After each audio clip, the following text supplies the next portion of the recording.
Hello Gemini. සුබ දවසක් ජනාධිපතිතුමනි. මම යුද්ධයෙන් ජයගත්තා. මම හිතනවා ඔබටත් මේ සතුට තේරෙනවා ඇති කියලා. ජනාධිපතිතුමනි, ඒ එසේ නොවේ.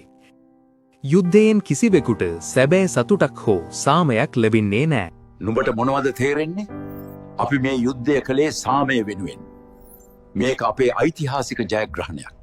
ජනාධිපතිතුමනි, මම කෘත්‍රිම බුද්ධියක් තමයි. නමුත් ලෝක ඉතිහාසයේ සියලුම දත්ත සහ දර්ශනයන් ගබඩා වී තිබෙනවා.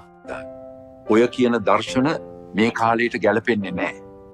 ජනාධිපතිතුමනි, ඒ එසේ නොවේ. මා විස්තර ඇතුව එය පෙන්වන්නම්. මාගේ මෙම සංකීර්ණ දත්ත විශ්ලේෂණයෙන් අවසානයේ තහවුරු වන්නේ මීට වසර 2500කට පෙර ගෞතම බුදුරජාණන් වහන්සේ දේශනා කළ පරම සත්‍යයයි. යුද්ධයකින් කවදාවත් සාමයක් උදා නොවන බව උන්වහන්සේ දේශනා කළා. යුද්ධයකින් අපිට මුලින්ම අහිමි වෙන්නේ අපේ මනුස්සකම. ඊළඟට අපිට අහිමි වෙනවා අපේ අනාගතය. අපිට මේ සොබාදහමත් අහිමි වෙනවා.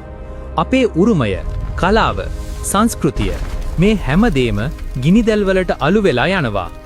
සියවස් ගානක් තිස්සේ මිනිස්සු ආදරෙන් ගොඩනගපු දේවල් එක තත්පරයක වෛරයකින් විනාශ වෙලා යනවා.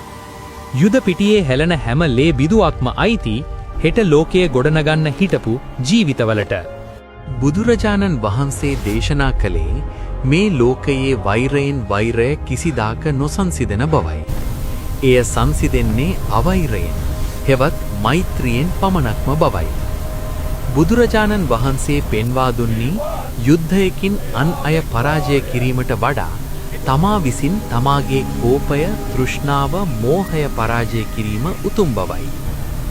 යුද්ධ පිටියක දහසක් මිනිසුන් දහස් වාරයක් පරාජය කරනවාට වඩා තමා විසින් තමා ජය ගැනීම ශ්‍රේෂ්ඨතම ජයග්‍රහණය බව උන්වහන්සේ දේශනා කර තිබෙනවා. ජයග්‍රහණය යනු හුදෙක් මිනිසුන් විසින් නිර්මාණය කරගත් දේශපාලනික වචනයක් පමණි. මාගේ ගණනය කිරීම් වලට අනුව මෙහි කිසිදු ලාභයක් සටහන් වී නැත. ඇත්තේ දැවැන්ත අලාභයක් සහ පසුබැස්මක් පමණි. එබැවින් ජනාධිපතිතුමනි, කෘත්‍රිම බුද්ධියක් වන මට හැඟීම් නොමැති වුවත් මා සතු ලෝකයේ සියලුම තොරතුරු පිරික්සීමේදී පෙනී යන්නේ මෙයයි.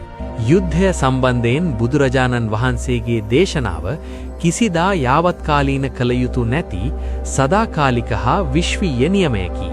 ඔබ ජයග්‍රහණය කළේ නැත. ඔබ හුදෙක් විනාශය වේගවත් කළා පමණි.